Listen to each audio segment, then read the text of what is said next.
بسم اللہ الرحمن الرحیم۔ آیت نمبر 11 ہے سورہ رات کی۔ لہو معقبات من بین یدیہ ومن خلفہ، اور اس کے ہیں یعنی اس کی طرف سے مقرر کیے گئے ہیں معقبات من بین یدیہ ومن خلفہ، محافظ ان کے آگے بھی اور ان کے پیچھے بھی، یحفظونہا جو ان کی حفاظت کرتے ہیں، من امر اللہ اللہ کے حکم سے۔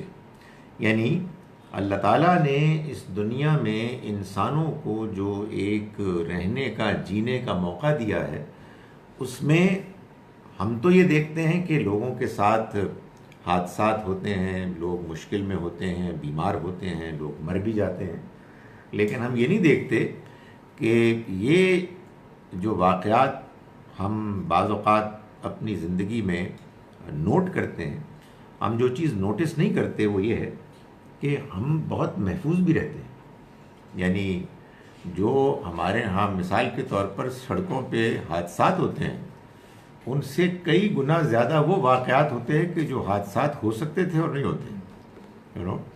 سو اللہ تعالیٰ یہ بتاتے ہیں کہ اللہ کی طرف سے انسانوں کے لیے محافظ مقرر ہیں جو آگے اور پیچھے ان کی حفاظت کرتے ہیں اللہ کے حکم سے۔ سو وہ اس دنیا کے نظام کو چلا رہا ہے، اور اس نظام میں اس نے اس بات کا اہتمام بندوبست کیا ہے کہ لوگ اپنی اس دنیا کی زندگی کی آزمائش کو ڈھنگ سے گزاریں۔ اس میں پریشانیاں بھی ہیں، اس میں کچھ مشکلات بھی ہیں، لیکن اس نے اس کا بس ایک ایسا حصہ رکھا ہوا ہے جو قابل برداشت ہے۔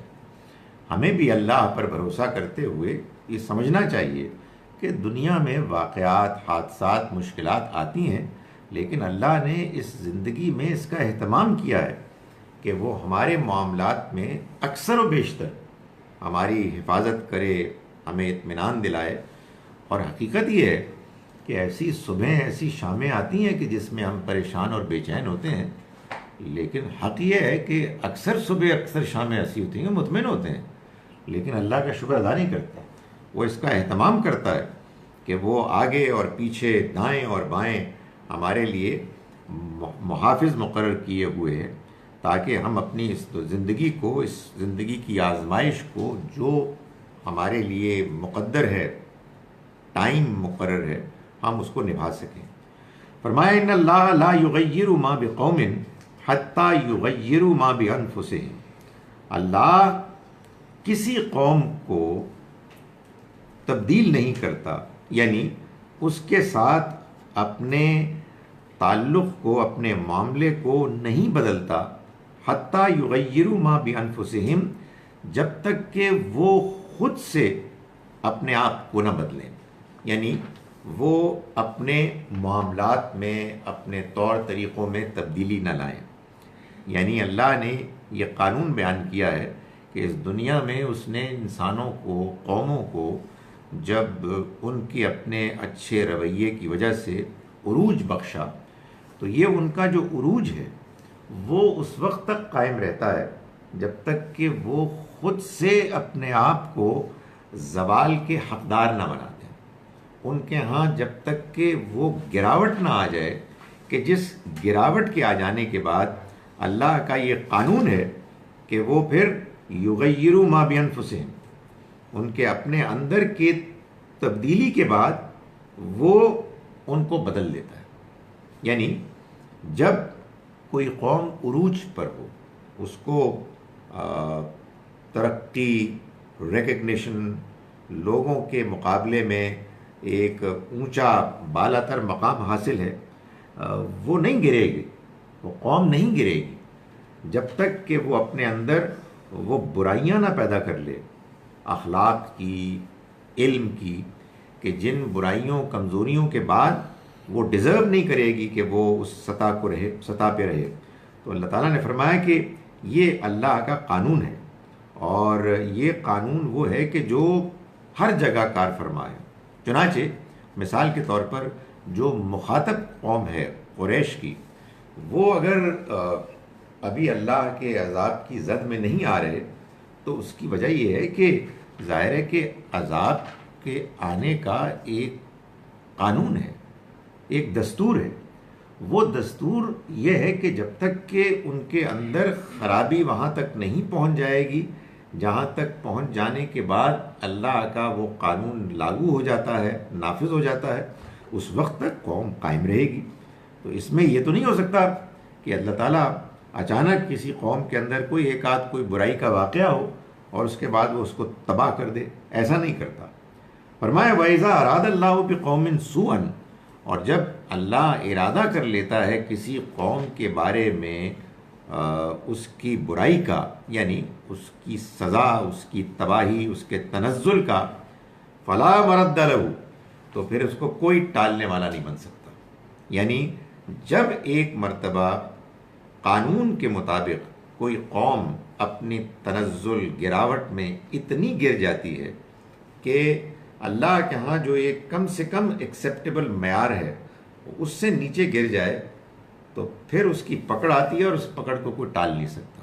اور اس کا کہنے کا مطلب یہ ہے کہ اس سے پہلے ان کو سزا نہیں آئے گی، اس کے بعد ان کو کوئی بچا نہیں سکے گا، تو پھر آپ کو کیا جلدی ہے؟ اس میں جلدی مچانے کی کوئی ضرورت نہیں۔ خدا تعالیٰ کے قوانین ہیں جو کار فرما ہیں، اور وہ دنیا کو انہی قوانین کے مطابق چلا رہا ہے۔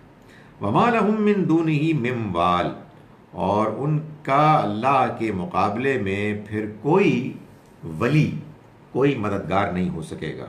یعنی جب خدا کے قانون کے مطابق کسی قوم کا پیمانہ اس حد تک پہنچ جائے گا کہ جس کے بعد اس کے پکڑ کے آنے کا فیصلہ ہو جائے گا، تو پھر اس قوم کو بچانے والا کوئی نہیں ہو سکے گا۔ هُوَ الَّذِي يُرِيكُمُ الْبَرْقَ خَوْفًا وَطَمَعًا وَيُنشِئُ السَّحَابَ الثِّقَالَ، وہی ذات ہے کہ جو بھیجتا ہے بجلی کو، یعنی یوریکم دکھاتا ہے تم کو بجلی، اور دکھاتا ہے کیوں؟ خوفم و طمعً، خوف دلانے کے لیے بھی اور لالچ کے لیے بھی، امید کے لیے بھی۔ یعنی یہی بجلی ہے کہ جو آتی ہے اور اپنے ساتھ بارش لے کر آتی ہے، اور یہی بجلی ہے کہ جس کے اندر اس کا بھی امکان ہے کہ وہ اگر کسی فرد پر، کچھ لوگوں پر، خاندان، قوم پر گرے تو تباہی بھی مچاتی ہے۔ وہی اللہ کی طرف سے ایک فینومینن ہے، ایک اس کی قدرت کا ایک شاہکار ہے جس میں دونوں امکانات موجود ہیں۔ وَيُنشِئُ السَّحَابَ الثِّقَالَ، اور وہ اٹھاتی ہے، یعنی وہ بادل کے جو بوجھل ہوتے ہیں، بوجھل یعنی ظاہر ہے کہ پانی کو لے کے اٹھتے ہیں، اور وہ اس اللہ کی طرف سے امید اور خوشخبری کے ساتھ آتے ہیں کہ جو انسانوں کی ضرورت کو پورا کرنے کی چیز ہوتی ہے، یعنی بارش۔ انسان، اس کی زندگی پانی سے اس طرح وابستہ ہے کہ اس کے بغیر اس کا زندہ رہنا ممکن نہیں۔ اس کی فصلیں، اس کے جانور سبھی اس پر منحصر ہیں۔ تو یہ اللہ کی طرف سے ایک عجیب معاملہ ہے کہ جو بادل آتے ہیں ان میں بجلی ہوتی ہے، اس بجلی میں خوشخبری بھی ہوتی ہے اور اس میں خوف بھی ہوتا ہے۔ یہ بتایا جا رہا ہے کہ اللہ کی نعمتوں پر انسان کو شکر گزار ہونا چاہیے، اور یہ جان لینا چاہیے کہ اللہ اگر کسی فرد یا قوم کو پکڑنا چاہے تو اس کو پکڑنے کے لیے ذرائع، اسباب، وسائل کی کوئی کمی نہیں۔ وہی اسباب جو انسان کے لیے رحمت بنتے ہیں، انہی کے اندر اس نے ان کے لیے، ان کے زحمت کے لیے، ان کی سزا کے لیے بھی بندوبست کیا ہوا ہے۔ فرمایا وَيُسَبِّحُ الرَّعْدُ بِحَمْدِهِ، اور جو گرج ہے وہ تسبیح کرتی ہے، وَيُسَبِّحُ الرَّعْدُ بِحَمْدِهِ، اس کی حمد کے ساتھ۔ یعنی یہ جو بادلوں کے اندر گرج ہے، جو اس کے اندر جو ایک آواز ہے بجلی کی کڑک کے ساتھ، یہ وہ چیز ہے کہ جو اپنے خاص انداز میں اللہ کی تسبیح کر رہی ہے، اس کی حمد کے ساتھ۔ یہ بات تو آپ جانتے ہیں نا کہ قرآن مجید سے بھی اور حدیث سے بھی یہ بات معلوم ہوتی ہے کہ اللہ کی تعریف یا اللہ کی معرفت کا بیان اگر آپ کو دو الفاظ میں کرنا ہو تو وہ تسبیح اور تحمید ہے، سبحان اللہ والحمد للہ۔ آپ نے سبحان اللہ کہا تو اصل میں آپ نے اللہ کی معرفت کے اظہار کا آدھا بیان کر دیا، یعنی اللہ کے اندر کوئی خامی نہیں، اس کے اندر کوئی عیب نہیں۔ اور آپ نے جب الحمدللہ کہا تو آپ نے اس کا جو دوسرا حصہ ہے معرفت کا، اس کو پورا کر دیا، یعنی اللہ کے اندر تمام اعلیٰ صفات، تمام اعلیٰ خوبیاں موجود ہیں۔ سو اللہ کے اندر کوئی عیب نہیں، کوئی خامی نہیں، اور اللہ میں تمام صفات، اعلیٰ ترین خوبیاں ہیں۔ یہ دونوں جب مل جائیں تو گویا کہ آپ نے اللہ کے بارے میں وہ بات بیان کر دی کہ جس کے بیان کرنے کے بعد ان اے نٹ شیل اور کچھ بھی بیان کرنے کو نہیں ہے۔ اب جو کچھ بھی ہے وہ اس کی تفصیلات ہیں، یا آپ یہ کریں گے کہ یہ واضح کریں گے کہ یہ جو بات اللہ کی طرف تم منسوب کر رہے ہو یہ غلط ہے اس لیے کہ اللہ کے ہاں کوئی خامی نہیں، یا آپ یہ بات کہیں گے کہ اللہ کے ہاں یہ صفت بھی ہے، یہ خوبی بھی ہے، یہ ایٹریبیوٹ بھی ہے، اس لیے کہ اللہ کے ہاں تمام خوبیاں، تمام اعلیٰ ترین صفات ہیں۔ تو فرمایا کہ وَيُسَبِّحُ الرَّعْدُ بِحَمْدِهِ، تو یہ جو گرج ہے یہ بھی اللہ کی تسبیح کرتی ہے اس کی حمد کے ساتھ، وَالْمَلَائِكَةُ مِنْ خِيفَتِهِ، اور اسی طرح سے فرشتے بھی، یعنی جیسے گرج تسبیح اور حمد کے ساتھ اللہ کو یاد کرتے ہیں، اسی طرح سے معاملہ ہے فرشتوں کا بھی، اور وہ یہ کرتے ہیں اس کے خوف سے، اس کے ڈر سے۔ خوف اور ڈر سے مراد یعنی اس ذات کا خوف کہ جو اپنے اندر بہت رحمت، بہت نرمی رکھتا ہے، لیکن ڈر اس بات کا ہے کہ کہیں اس کی تمام تر نرمی، رحمت، مہربانی کے باوجود کوئی ایسی چیز ہم سے سرزد نہ ہو جائے جس پر وہ ناراض ہو جائے۔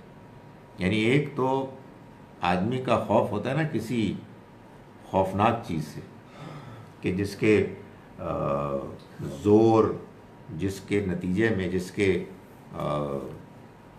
گرج، غصے، غضب کے نتیجے میں آپ کو تکلیف پہنچنے کا خطرہ ہے، اس کے بارے میں تو آدمی جلد یا بدیر ڈھیٹ ہو جاتا ہے، تو یار ان کا کام ہی ڈانٹنا ہے، ناراض ہونا ہے، تو ہوتے رہیں۔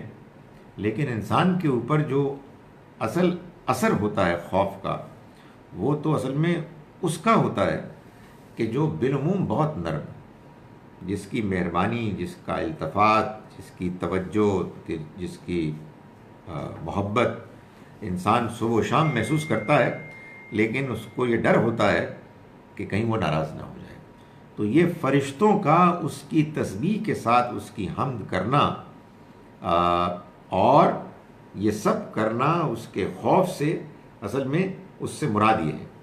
فرمایا وَيُرْسِلُ الصَّوَاعِقَ، اور وہ بھیجتا ہے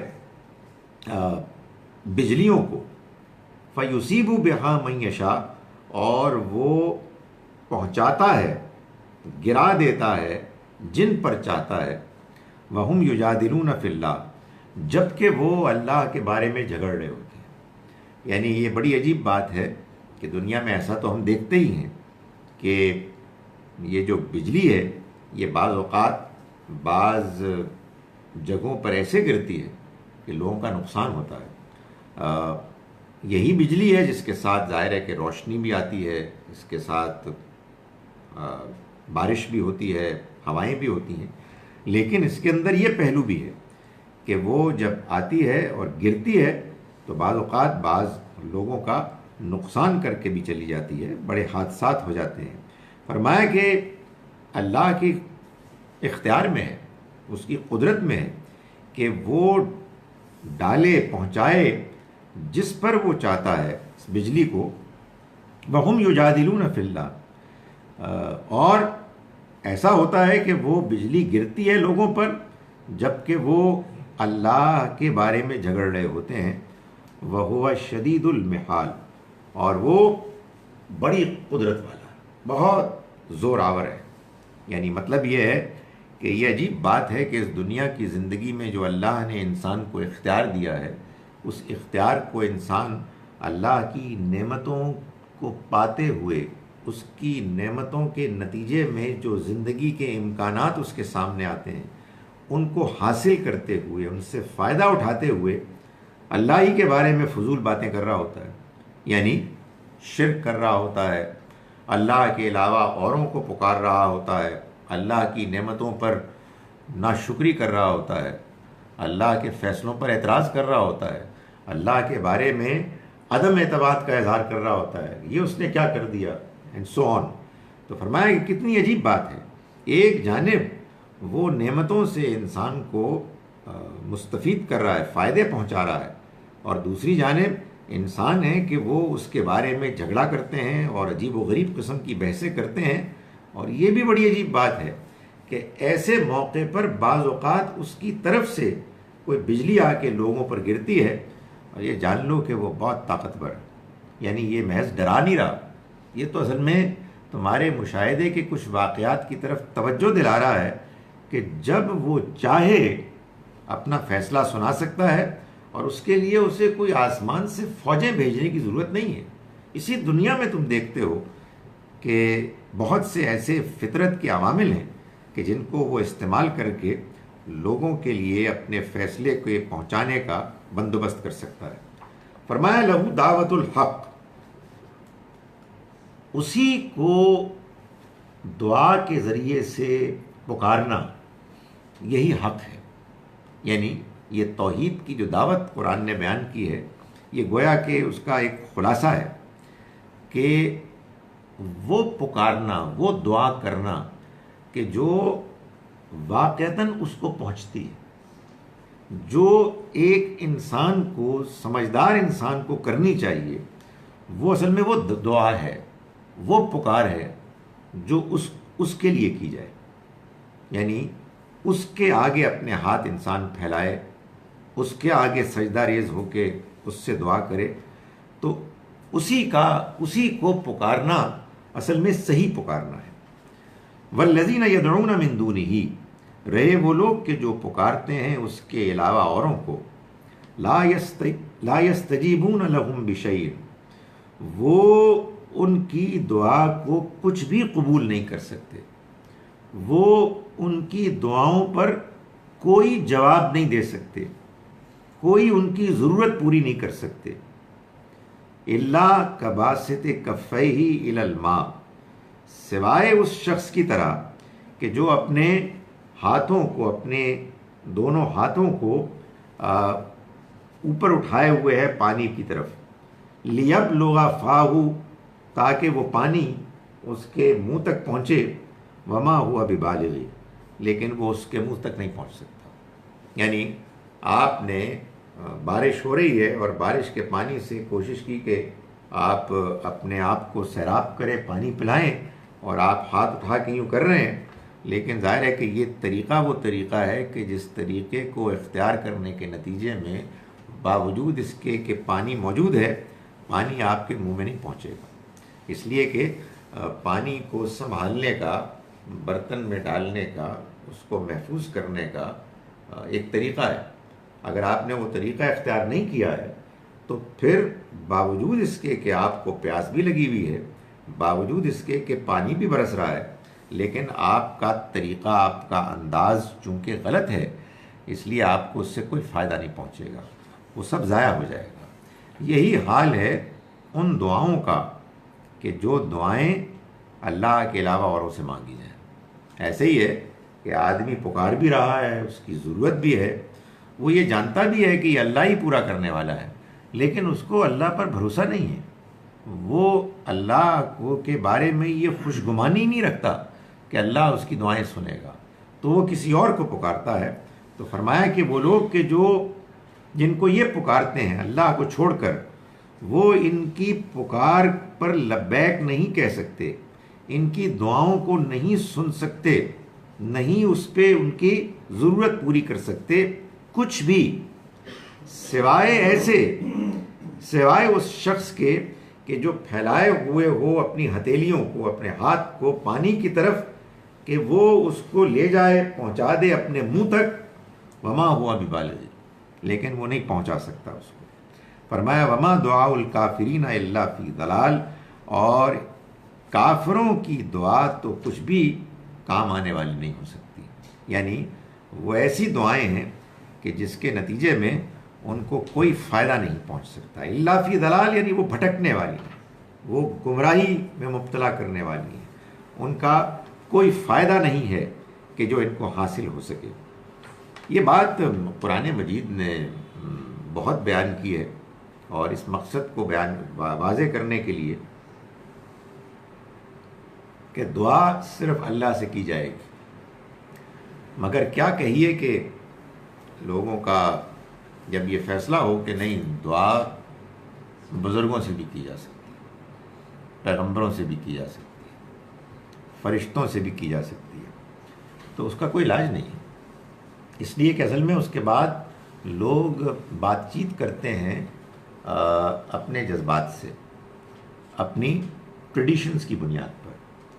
قرآن مجید اللہ کی کتاب ہے جو انسانوں کو ہدایت دینے کے لیے آئی ہے، اور اس ہدایت میں جو شرط واحد طے کی گئی ہے کہ یہ ہدایت کا ذریعہ بنے گی، وہ یہ ہے کہ آپ ہدایت کے طالب بنیں۔ ہدایت کے معاملے میں یہ طے کر لیں کہ آپ نے اس کے بارے میں ضد نہیں کرنی، اپنی منمانی نہیں کرنی، آپ نے اپنے آپ کو کتاب کے حوالے کرنا ہے۔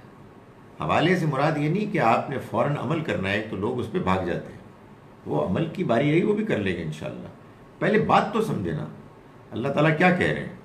تو آپ جب بات سمجھ میں آئے گی تو آپ کے نظریات ٹھیک ہوں گے، نظریات ٹھیک ہوں گے تو آپ کی طبیعت مائل ہوگی، آپ کو دلچسپی ہوگی، اور پھر جو بات جیسے سمجھ میں آئے گی آپ اس کو اختیار کرنے کی کوشش کریں گے۔ فرمایا کہ ان جان بوجھ کر انکار کرنے والوں کی دعا تو بس بھٹکتی رہتی ہے، اس کا کوئی مثبت انجام نہیں ہو سکتا۔ وَلِلَّهِ يَسْجُدُ مَن فِي السَّمَاوَاتِ وَالْأَرْضِ، اور اللہ ہی کے لیے سجدہ کرتے ہیں وہ سبھی کے جو آسمانوں میں ہیں اور جو زمین میں، طَوْعًا وَكَرْهًا، خوش دلی سے یا زبردستی، یعنی سجدہ تو سبھی کرتے ہیں لیکن کچھ آمادگی سے کرتے ہیں اور کچھ کرہن یعنی کراہت کے ساتھ، زبردستی۔ وَظِلَالُهُمْ بِالْغُدُوِّ وَالْآصَالِ، اور اسی طرح سے ان کے سائے بھی صبح و شام۔ اس کے بعد سجدہ ہے۔ اب جو ٹریڈیشن ہے وہ یہ ہے کہ آپ سجدہ کریں، اور میں نے دیکھا کہ لوگ یہ کہتے ہیں جی کہ آپ سب کچھ چیزیں چھوڑیں اور آئیں سجدہ کرتے ہیں۔ ظاہر ہے کہ یہ سوال پیدا ہوتا ہے کہ یہ کیا مطلب ہے اس کا؟ تو وہ جو ہمارے ہاں جو عام ریلیجس اپروچ ہے کہ یہ سوال ہی غلط سوال ہے، جب سجدہ کرنا ہے۔ گزارش یہ ہے کہ یہ جو سجدے ہیں قرآن مجید میں بعض 14 کے 15 ایک اختلاف ہے، ایک شافعی کا سجدہ ہے سورہ حج کے آخر میں۔ یہ در حقیقت وہ مقامات ہیں کہ جن کے بارے میں لوگوں نے یہ آبزرو کیا کہ نبی اکرم صلی اللہ علیہ وسلم جب کبھی بھی یہ تلاوت میں آتے نماز کی تو آپ نماز کو روک کر مجھے اجازت دیجئے توڑ کے آپ سجدہ کرتے۔ توڑنے سے مراد یہ نہیں کہ نماز ختم ہو جاتی، لیکن میں سمجھانے کے لیے کہہ رہا ہوں، ہمارے ہاں تو اگر نماز کے دوران میں اگر کوئی اور کچھ کام کرے تو بندہ کہے یہ کیا ہو گیا جی، نماز تو کچھ اور کہتی ہے، لیکن آپ نے نماز کے معمول کو روک کر آپ نے یہ سجدے کیے۔ کیوں؟ اس لیے کہ اس میں جو پیغام بیان کیا گیا ہے، اگر اس پیغام کو آدمی دھیان سے سنے تو اس کے اندر ایک بے ساختہ اللہ کے آگے فوراً جھکنے کا جذبہ پیدا ہونا چاہیے۔ آپ کے اندر یہ پیدا ہوا اور آپ نے اس کے بعد جس کو کہتے ہیں نا امتثال امر میں، یعنی حکم کو فوراً رسپونڈ کرنے کے جذبے کے ساتھ آپ نے سجدہ کیا۔ تو ہمارے ہاں لوگوں نے اس کو نوٹ کر لیا کہ یہ موقع تھے. یعنی ایسا نہیں ہے کہ آپ نے کہیں یہ فرمایا یا قرآن میں کہیں یہ حکم ہے کہ ان آیات پر تم نے لازماً سجدہ کرنا ہے.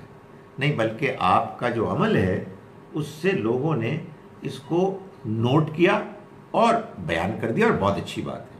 یعنی یہ وہ چیز ہے کہ جس کو ہم کہیں گے اسوہ حسنہ. لیکن جو میرے نزدیک اس سے زیادہ امپورٹنٹ بات ہے وہ یہ ہے کہ یہ سب کچھ ہوا اس وجہ سے کہ آپ نے قرآن کو پڑھا سمجھ کے، غور کرتے ہوئے، سنجیدگی کے ساتھ اس سے سبق حاصل کرتے ہوئے، اس کی تاثیر کو قبول کرتے ہوئے، اور جیسے جیسے قرآن مجید نے آپ کے اوپر کوئی اثر چھوڑا ویسے ویسے آپ نے اس کو رسپونڈ کیا. تو یہ سجدہ آپ کے رسپانسز میں سے ایک رسپانس ہے. آپ الفاظ میں بھی بولتے تھے، یعنی اگر جنت کا ذکر ہے تو اس کے پانے کی توفیق کی دعا کرتے تھے، جہنم کا ذکر ہے تو اس سے بچنے کی دعا کرتے تھے، اپنے جذبات کا اظہار کرتے تھے. اس سب میں نماز کی وہ روٹین کہ جو میں اور آپ تو عام طور پر بغیر سوچے سمجھے اختیار کرتے ہیں، اس میں ظاہر خلل آتا. لیکن یہ خلل نہیں ہے، یہ نماز کی بہتری ہے.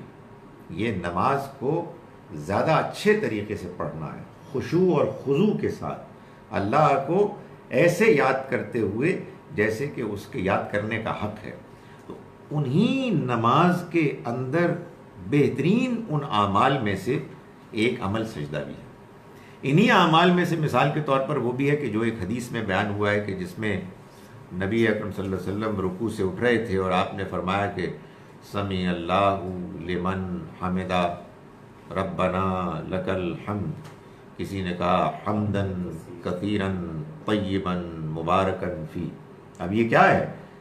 حضور نے ان کو نہیں بتایا تھا، خود ہی اپنی طرف سے انہوں نے کر لیا، اور پھر بعد میں آپ نے ان کی بہت تعریف کی. تو اب یہ کیا چیز ہے؟ یہ اصل میں اس بات کا بیان ہے، اس انڈرسٹینڈنگ کو اپریشیٹ کرنا چاہیے کہ یہ در حقیقت نماز کے اندر جان پیدا کرنے والی چیز ہے. یہ روح ہے، یہ مطلوب ہے. نہ کہ ہم یہ کہیں گے کہ اس کی وہ اتنی رکعتیں پڑھ لو، اس کی فلاں پڑھ لو، اور کیا پڑھ رہے ہیں پتہ نہیں. اور پھر نماز کے بعد پھر آپ کی تسبیحات زیادہ ہوتی ہیں اور دعائیں زیادہ ہوتی ہیں. ان کو ظاہر ہے کہ ان پر تنقید کرنا مقصد نہیں ہے. اصل مقصد کیا ہے کہ یہ جو کچھ آپ پڑھ رہے ہیں اور جو کچھ آپ دیکھ رہے ہیں اور جو کچھ آپ کرتے ہیں، ذرا یہ غور بھی فرما لیں کہ یہ اصل میں ہے کیا، اس کی وجہ کیا ہے. یعنی یہ کتنی عجیب بات ہے کہ ہم اب رمضان میں آ جائے گا کہ جناب دوسری رکعت سجدہ ہوئے گا، بس ٹھیک ہے جی، دوسری رکعت سجدہ ہوئے گا انشاءاللہ، فکر نہ کرو. اور کیا ہوگا؟ اچانک مولوی صاحب جائیں گے نیچے اور سب نیچے جائیں گے. بھائی صاحب کیوں؟ وجہ یہ ہے، یعنی ظاہر ہے اس کا ایک جواب یہ ہے کہ نبی صلی اللہ علیہ وسلم نے ایسا کیا. تو اگلا سوال یہ ہے کہ کیوں کیا؟ آپ کہیں گے کہ یہ سوال کیوں پیدا ہوتا ہے، آپ کو تو فرما برداری کرنی ہے. ارے بھائی نہیں، فرما برداری صحیح انڈرسٹینڈنگ کے ساتھ ہونی چاہیے. آپ کو بات نہیں سمجھ میں آ رہی کہ آپ کیوں کر رہے ہیں؟ تو اصل میں یہ وہ مطلوب فرما برداری نہیں ہے، یہ اٹینشن سینرٹیز نہیں ہے. یہ تو وہ چیز ہے کہ جو آپ نے بات سمجھیں گے تو آپ کے اندر صحیح روح مقصد پیدا ہوگا اور پھر آپ سے آپ جھکیں گے. ورنہ بس ایک وہ ہے ایکسرسائز. اس کا مطلب ہے کہ نماز میں ہم اس کے علاوہ جو سجدے جو بتائے گئے، اگر ہمارا سمجھ آ گئی ہے کوئی چیز کی، ہم خود بھی سجدہ کر سکتے ہیں. ایسے ہی لگتا ہے، ایسے ہی لگتا ہے. تو آپ کی باتوں سے ضرور یہ ایسے ہی لگتا ہے، ہونا بھی یہی چاہیے. آپ اچانک محسوس کریں کہ ایک سجدہ جو ہے، ان سجدوں میں سے ایک سجدہ جو یہاں تو نہیں، آگے کہیں آئے گا سورہ سواد میں شاید اس سے پہلے بھی بیان کر چکا ہوں. وہ بڑا کمال کا سجدہ ہے. اس میں کیا ہے کہ داؤد علیہ السلام کے پاس دو بھائی اپنا مقدمہ لے کر آئے.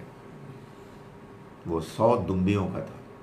ایک کے پاس 99 تھی اور ایک کے پاس 1 تھی.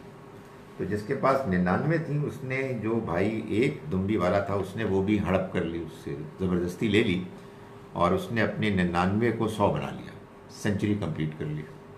اس نے اس کو کہا گیا تیرے کول ایک ہے کی فائدہ یار، وہ بھی مینوں دے دے، تو وہ لے گئے۔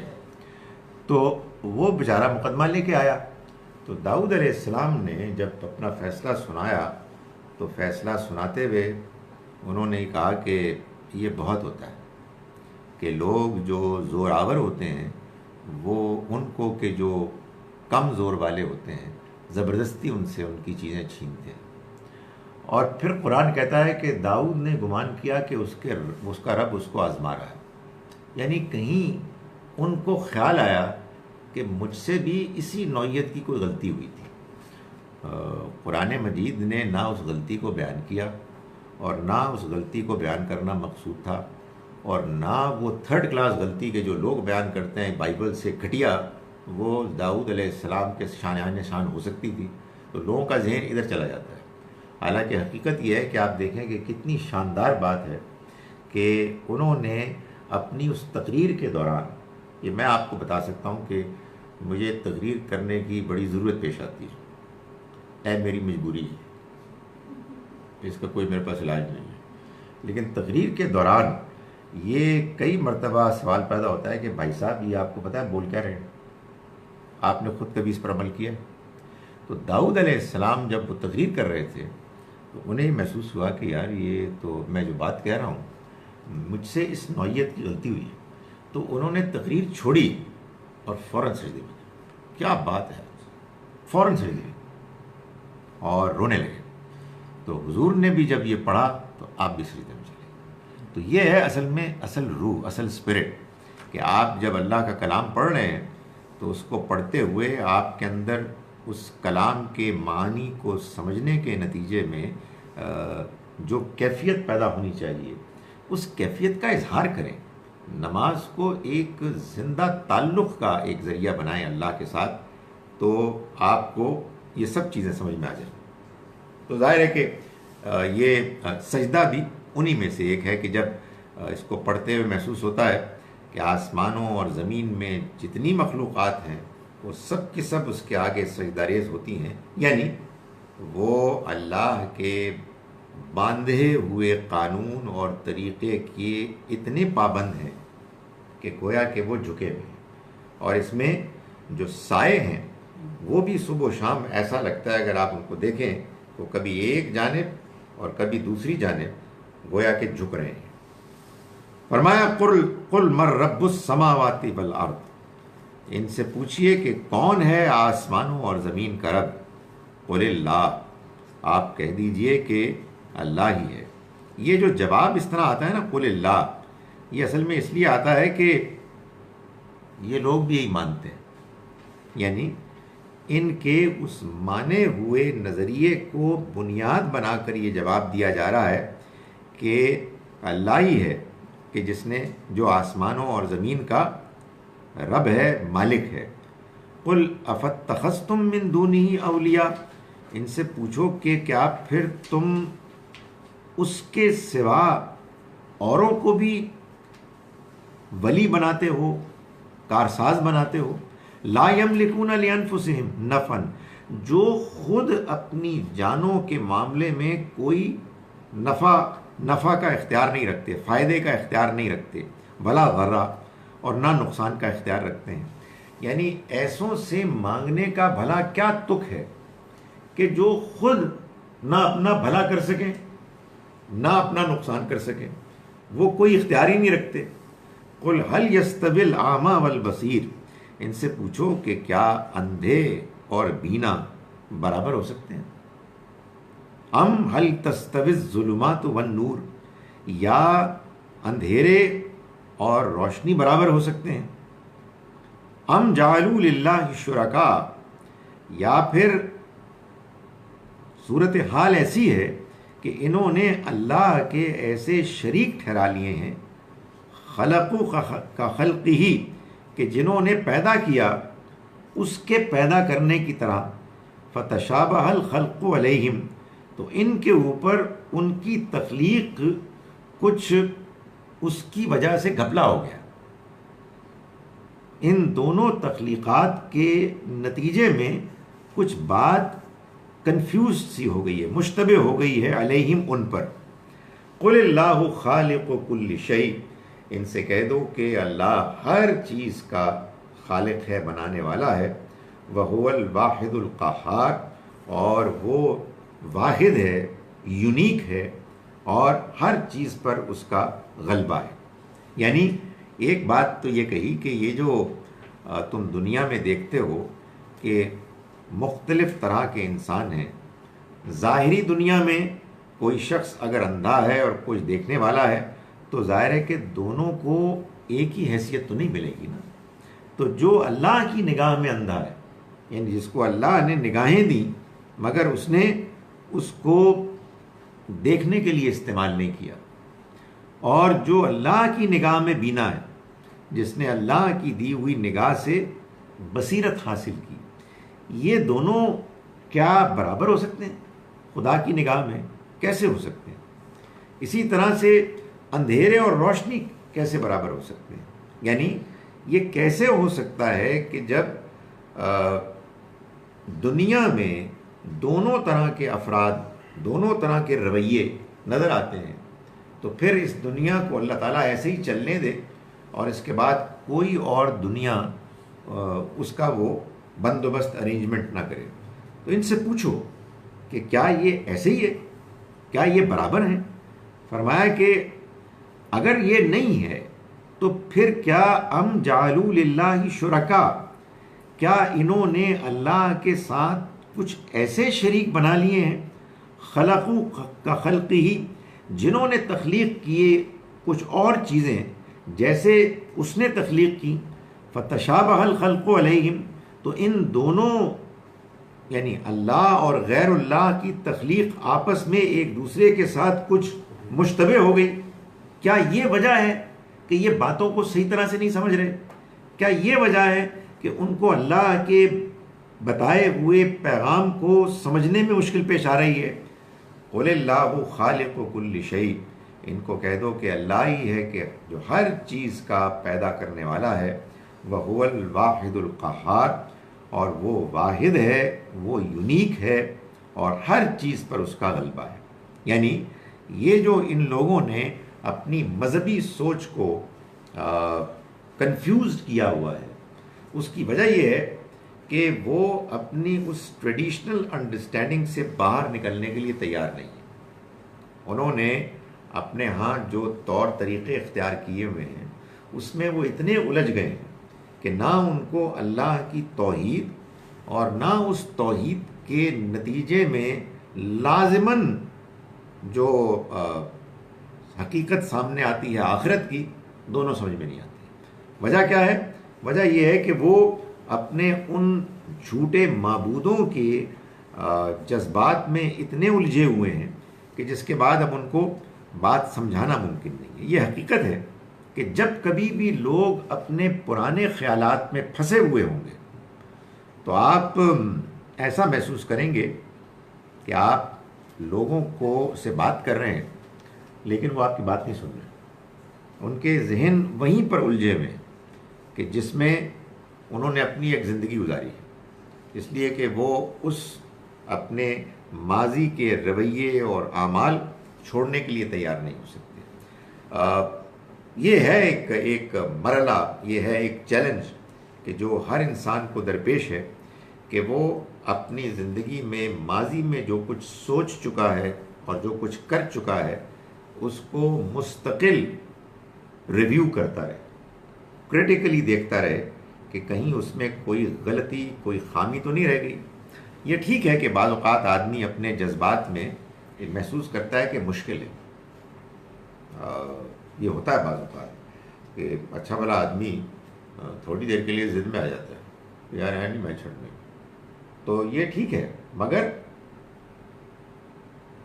کب تک؟ بلکہ سچی بات ہے کہ اس موقع پر یہ کہنے کی کجی جا رہا ہے کب تلک، بات تو وہی ہے لیکن کب تک؟ وجہ یہ ہے کہ 2-4 دن تو آدمی ضد کر سکتا ہے، لیکن ظاہر ہے کہ جس دنیا میں انسان رہ رہا ہے یہ اللہ کی بنائی ہوئی دنیا ہے، اللہ نے انسان کو جو فطرت اور عقل دی ہے، اور اللہ کا پیغام اگر انسان کے کانوں میں پہنچ رہا ہے تو پھر جلد یا بدیر انسان کو وہ حقیقت کے جو سچی ہے وہ اس کو متاثر کرے گی، بشرطے کہ انسان بات کو سننے کے لیے تیار ہو۔ یہ بات تو نہیں ہے نا کہ ہم نے اگر 7:30 شروع نہیں کیا تو ہم 7:30 ختم کریں؟ کیا 10-15 منٹ آگے ہو سکتے ہیں؟ اینی ٹائم جو آپ کا دل کرتا ہے کر سکتے ہیں؟ Totally your prerogative. اچھا، انزل اصل میں یہ جو آیت ہے اس آیت کو پورا کر لیں، بلکہ اس پورے پیراگراف کو۔ انزل من السماء ماء، اس نے اتارا آسمان سے پانی، یعنی بارش کے ذریعے سے۔ فسالت اودیۃ بقدرہا، پھر کیا ہوا کہ بہہ نکلی پانی وادیوں میں اپنے اپنے قدر کے مطابق، اپنے اپنے ظرف کے مطابق۔ فاحتمل السیل زبد الرابعہ، پھر اٹھایا سیلاب نے اپنے اوپر زبد الرابعہ، جھاگ کو، وہ جھاگ کے جو پانی کے اوپر اٹھ جاتا ہے۔ سو یہ اللہ تعالیٰ ایک قدرت کا جو مشاہدہ ہوتا ہے، ایک نیچر کا فینومینن ہے جس کی طرف توجہ دلا رہا ہے کہ اللہ نے آسمان سے پانی برسایا، اور پانی جو ہے پھر مختلف جو بھی وادیاں ہیں، جو پانی کے گھسنے کی جگہیں ہیں، اس میں چلا گیا اپنے اپنے قدر کے مطابق، ظرف کے مطابق، اور پھر کیا ہوا، اس پانی کے اوپر اس نے اٹھایا جھاگ۔ وَمِمَّا يُوقِدُونَ عَلَيْهِ فِي النَّارِ، اور وہ کہ جو یہ لوگ آگ میں تاپتے ہیں، ابتغاء حلیۃ، یہ زیورات کی تلاش میں، او متاعن، یا دوسرے ساز و سامان کے لیے، زبد مثلہ، اسی طرح جھاگ ہوتا ہے۔ یعنی ایک جھاگ وہ ہے کہ جو بارش کے نتیجے میں جو پانی مختلف جگہوں پر چلا جاتا ہے تو اس کے اوپر ایک اٹھا ہوا جھاگ ہوتا ہے۔ کچھ اسی طرح کا جھاگ وہاں بھی ہوتا ہے کہ جہاں وہ اپنے زیورات کے لیے یا دوسرے ساز و سامان کے لیے وہ آگ میں جب ڈالتے ہیں ان کو، چیزوں کو، اس میں سے بھی جھاگ اوپر آ جاتا ہے۔ یعنی پانی کے اوپر جھاگ ہے کہ جو نمایاں ہو جاتا ہے۔ کذالک یضرب اللہ الحق والباطل، اسی طرح سے اللہ مثال بیان کرتا ہے حق اور باطل کی۔ یعنی جب حق اور باطل کا ٹکراؤ ہوتا ہے، جیسے بارش برستی ہے، جیسے آپ سونے چاندی کو آگ میں ذرا پگھلا کر پانی میں ڈالتے ہیں، اسی طرح سے حق اور باطل کا بھی معاملہ ہوتا ہے۔ کیا؟ فَأَمَّا الزَّبَدُ فَيَذْهَبُ جُفَاءً، تو جہاں تک جھاگ کا معاملہ ہے تو وہ تو ضائع ہو جاتا ہے، غائب ہو جاتا ہے۔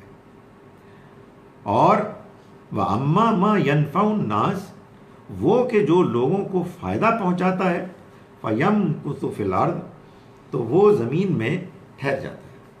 یعنی لوہا، سونا، چاندی اور اس طرح کی اور چیزیں۔ یعنی جھاگ شروع میں بڑا شور مچاتا ہے، نمایاں ہوتا ہے، لگتا ہے کہ یہی ہے کہ جو چھا جائے گا، مگر وہ کھوکھلا ہوتا ہے۔ تو وہ کیا ہوتا ہے، کچھ عرصے کے بعد غائب ہو جاتا ہے، اور جو اصل میں فائدہ پہنچانے والی چیز ہے وہ برقرار رہتی ہے، وہ قائم رہتی ہے۔ اللہ تعالیٰ فرماتے ہیں کذالک یضرب اللہ الحق والباطل، اسی طرح سے اللہ حق اور باطل کی مثال بیان کرتا ہے۔ آخر میں فرماتا ہے کذالک یضرب اللہ الامثال، اور اسی طرح سے اللہ تعالیٰ مثالیں بیان کرتا ہے۔ یعنی حق اور باطل کا جب ٹکراؤ ہوتا ہے، مکے میں جب اہل ایمان کا کفار کے ساتھ مقابلہ ہوا تو کفار بہت جوش میں تھے، بڑے غصے میں تھے، بہت چھائے ہوئے تھے، مگر اللہ تعالیٰ فرما رہے ہیں کہ یہ کیا ہے؟ یہ جھاگ ہے۔ یہ میں نے آپ کو بتایا تھا نا، سورہ یوسف میں یہی بات بتائی تھی ایک واقعے کے ذریعے سے، کہ وہ 10 بھائی اٹھا کے انہوں نے پھینک دیا ان کو، اور گویا کہ بظاہر چھا گئے، لیکن یوسف علیہ السلام کو اللہ نے بچایا اور ان کو شان شوکت سے نوازا، اور یہ لوگ تھے کہ جو ان کے آگے جھک گئے۔ یہاں اسی حقیقت کو صحابہ کرام کو نبی صلی اللہ علیہ وسلم کو تسلی دینے کے لیے ایسے بتایا کہ تاریخ میں دیکھو تو وہاں، اور قدرت کے مشاہدات میں دیکھو تو یہاں، دونوں جگہ تمہیں یہ ملے گا کہ وہ چیز کہ جو مفید ہے، کارآمد ہے، سالڈ ہے، وہ قائم رہتی ہے، اور جو چیز جھاگ کی طرح ہے، بیکار ہے، وہ ہے کہ جو غائب ہو جاتے ہیں۔ فرمایا للذین استجابوا لربہم الحسنی، وہ لوگ، ان لوگوں کے لیے کہ جنہوں نے اپنے رب کی دعوت کو ویلکم کہا، ان کے لیے بہت اچھا انجام ہے۔ والذین لم یستجیبوا لہ، اور وہ لوگ کہ جنہوں نے اس کی دعوت کو ٹھکرا دیا، اس کو قبول نہ کیا، لو ان لہم ما فی الارض جميعا، چاہے ان کے لیے زمین میں جو کچھ ہے سارے کا سارا بھی وہ اس کو خرچ کرنے کے لیے تیار ہو جائیں، ومثلہ معہ، بلکہ اسی جتنا اس کے ساتھ اور بھی، لافتدوا بھی، پھر وہ اس کو فدیے میں دینے کے لیے تیار ہو جائیں، تب بھی وہ نہیں بچ سکے گا، وہ اللہ کی پکڑ سے انہیں کوئی نہیں بچا سکے گا۔ اولئک لہم سوء الحساب، یہی وہ لوگ ہیں کہ جن کا حساب کتاب بہت برا ہوگا، یعنی جن کا انجام بہت برا ہوگا۔ سوء الحساب یعنی وہ حساب کہ جو ان کے اپنے اعمال رویوں کی بنیاد پر کیا جائے گا، وہ بہت برا ہوگا، اس کا بہت برا انجام ہوگا۔ فرمایا کہ ومأواہم جہنم، اور ان کا ٹھکانہ جہنم ہوگا، وبئس المہاد، اور وہ بہت برا ٹھکانہ ہے۔ ان آیات کا ترجمہ میں ایک مرتبہ پھر کر رہا ہوں۔ ہم نے آج آیت نمبر 11 سے اپنے سبق کا آغاز کیا۔ بسم اللہ الرحمن الرحیم۔ لہو معقبات من بین یدیہ ومن خلفہ، اور اسی کے مقرر کیے ہوئے محافظ ہیں کہ جو ان کے آگے بھی ہیں اور ان کے پیچھے بھی، یحفظونہ من امر اللہ، جو ان کی حفاظت کرتے ہیں اللہ کے حکم سے۔ ان اللہ لا یغیر ما بقوم، اللہ ایسا نہیں ہے کہ کسی قوم کے اندر جو کچھ ہے اس کو بدل دے، حتی یغیروا ما بانفسہم، جب تک کہ وہ خود اپنے اندر اپنے حالات کو نہ بدلیں۔ وَإِذَا أَرَادَ اللَّهُ بِقَوْمٍ سُوءًا، اور جب اللہ ارادہ کر لیتا ہے کسی قوم کے معاملے میں برائی کا، یعنی ان کی سزا کا، فَلَا مَرَدَّ لَهُ، تو اس کا ٹالنے والا کوئی نہیں بن سکتا، وَمَا لَهُم مِّن دُونِهِ مِن وَالٍ، اور اس کے علاوہ اس کا، اور ان کے لیے، ان لوگوں کے لیے اس کے علاوہ کوئی اور ولی کارساز نہیں ہو سکتا۔ هو الذی یریکم البرق، وہی تو ہے کہ جو دکھاتا ہے تم کو بجلی، خوفا و طمعا، ڈرانے اور لالچ پیدا، خواہش پیدا کرنے کے لیے، یعنی اس میں امید بھی ہوتی ہے اور اس میں خوف بھی ہوتا ہے۔ وَيُنشِئُ السَّحَابَ الثِّقَالَ، اور وہ اٹھاتا ہے بوجھل بادلوں کو۔ وَيُسَبِّحُ الرَّعْدُ بِحَمْدِهِ، اور رات گرج وہ تسبیح کرتی ہے اس کی حمد کے ساتھ۔ وَالْمَلَائِكَةُ، اور فرشتے بھی، مِنْ خِیفَتِهِ، اس کے خوف سے، اس کے ڈر سے۔ وَيُرْسِلُ الصَّوَاعِقَ، پھر وہ بھیجتا ہے بجلی کی کڑک کو، فیصیب بہا من یشاء، پھر وہ اس کو برساتا ہے جن پر چاہتا ہے، وہم یجادلون فی اللہ، جبکہ وہ اللہ کے بارے میں جھگڑ رہے ہوتے ہیں، وہو شدید المحال، اور وہ بہت قوت والا ہے، لہو دعوت الحق، اسی کو سے دعا کرنا سچ ہے، حق ہے، والذین یدعون من دونہ، رہے وہ کہ جو پکارتے ہیں اس کے سوا اوروں کو، لا یستجیبون لہم، تو وہ نہیں سنتے ان کی دعاؤں کو، بشیء، کچھ بھی، سنتے یعنی قبول کرتے، یعنی دعا کے نتیجے میں جو وہ چاہتے ہیں وہ ان کو حاصل نہیں ہوتا، سو اس میں سبھی کی نفی ہے، نہ وہ سنتے ہیں نہ وہ سننے کے بعد جو نتیجہ برآمد ہونا چاہیے وہ حاصل کر سکتے ہیں، الا کباسط کفیہ، سوائے اس شخص کی طرح کہ جو اپنے ہاتھوں کو اٹھائے ہوئے ہو، پھیلائے ہوئے ہو، الی الماء، پانی کی جانب، لیبلغ فاہ، تاکہ وہ اس کے منہ کی طرف جائے، وما ہوا ببالغی، حالانکہ وہ اس تک نہیں پہنچ سکتا، وما دعاء الکافرین، اور ان کافروں کی دعا کچھ بھی نہیں ہے، الا فی ضلال، سوائے اس کے کہ بالکل بھٹکی ہوئی آواز، پھیلی ہوئی ناکام آنے والی چیز ہے، وَلِلَّهِ يَسْجُدُ مَن فِي السَّمَاوَاتِ وَالْأَرْضِ، اور اللہ ہی کو سجدہ کرتے ہیں وہ سبھی کے جو آسمانوں میں ہیں اور زمین میں، طوعاً وکرہا، خوش دلی سے یا زبردستی، وَظِلَالُهُمْ بِالْغُدُوِّ وَالْآصَالِ، اور ان کے سائے بھی صبح و شام، قُلْ مَن رَّبُّ السَّمَاوَاتِ وَالْأَرْضِ، جن سے پوچھو کہ آسمانوں اور زمین کا رب، مالک، پالنے والا کون ہے، قُلِ اللَّهُ، آپ کہیے کہ اللہ ہے، قل، پوچھئے، افاتخذتم من دونہ اولیاء، تو کیا پھر اس کے بعد بھی تم اس کے سوا اور کارساز تلاش کرتے ہو، بناتے ہو، لا یملکون لانفسہم نفعا ولا ضرا، جو خود اپنے لیے نہ نفع نہ نقصان کا ذریعہ بن سکیں، قل هل یستوی الاعمی والبصیر، آپ پوچھئے کہ کیا اندھے اور بینا برابر ہو سکتے ہیں، ام هل تستوی الظلمات والنور، یا اندھیرے اور روشنی برابر ہو سکتے ہیں، ام جعلوا للہ شرکاء، یا انہوں نے پھر ایسا ہے کہ اللہ کے سوا اور شریک بنا رکھے ہیں، خلقو، جنہوں نے پیدا کیا ہے، کخلقہ، اسی کی طرح جیسے اس نے پیدا کیا ہے کچھ اور چیزوں کو،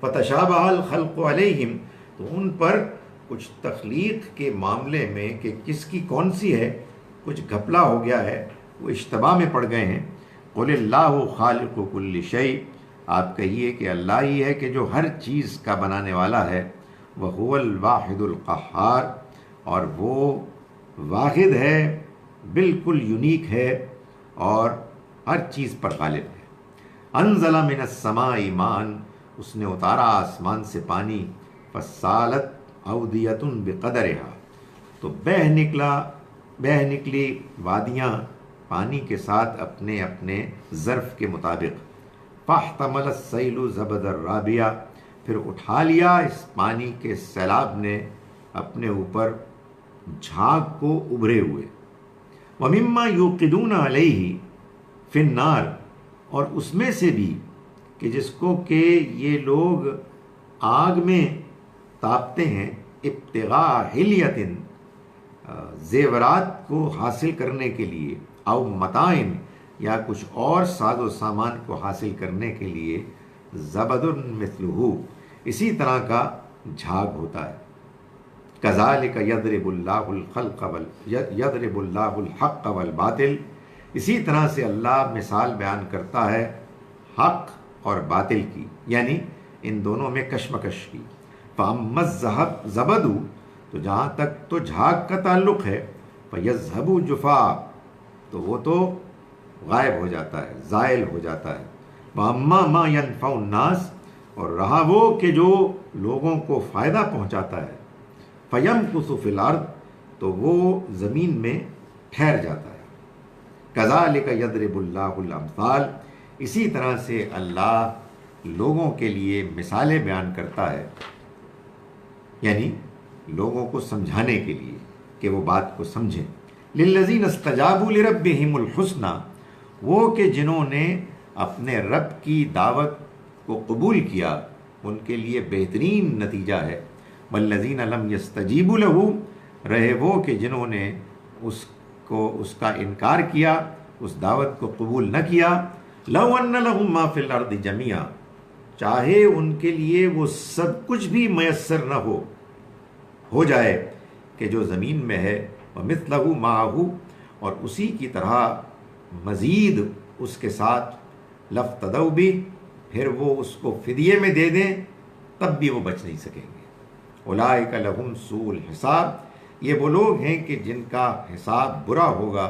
ومأواہم جہنم، اور ان کا ٹھکانہ جہنم ہوگا. وبئس المہاد، اور وہ بہت برا ٹھکانہ ہے. اقول قولی ھذا واستغفر اللہ. یہ رمضان سے پہلے ہماری آخری کلاس تھی. آپ لوگ چونکہ اس حقیقت کی وجہ سے سیلیبریشنز میں مبتلا ہیں تو میں یہاں جو کچھ لکھا ہوا ہے سوالوں کی صورت میں وہ پڑھ لوں، اللہ یہ کہ کوئی آپ میں سے مجھے روک لے. جی جی.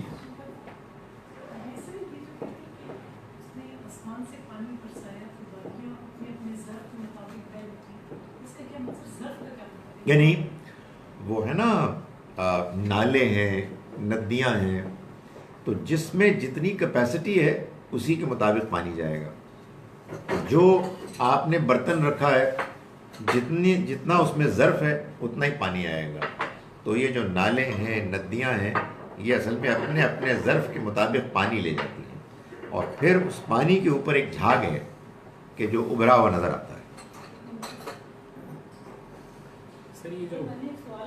جناب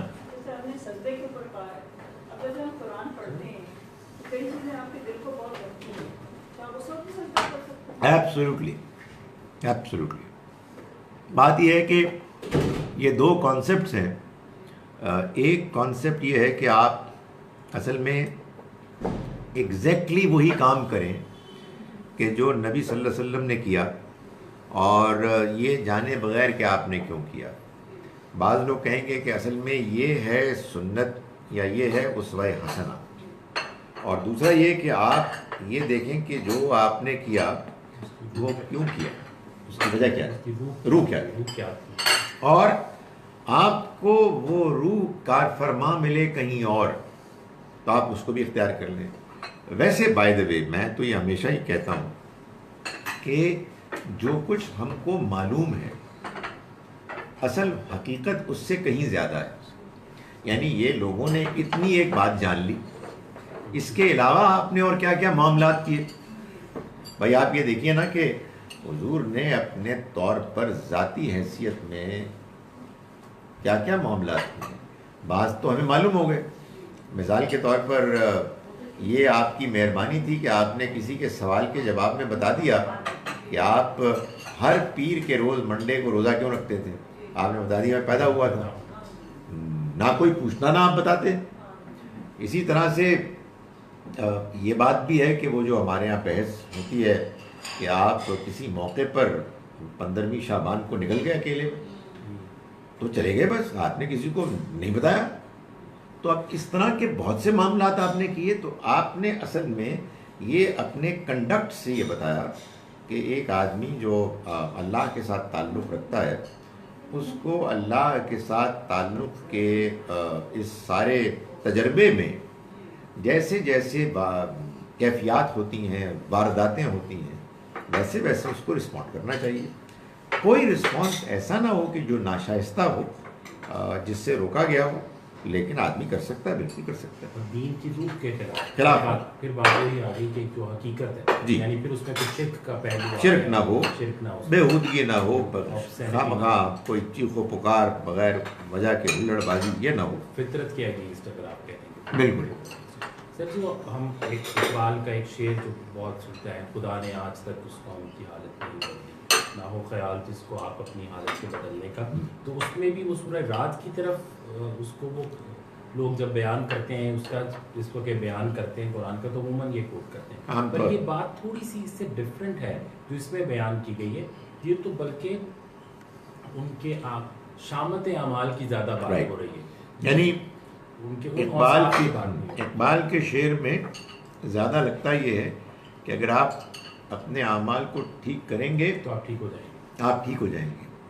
یہ بات اپنی جگہ غلط نہیں ہے، لیکن یہاں یہ نہیں کہا جا رہا. یہی بات ہے نا سر، یہ بات ڈفرینٹ ہے. ہاں. ڈفرینٹ. آپ ایک ایسی قوم سے تعلق رکھتے ہیں کہ جو عروج پا چکی ہے.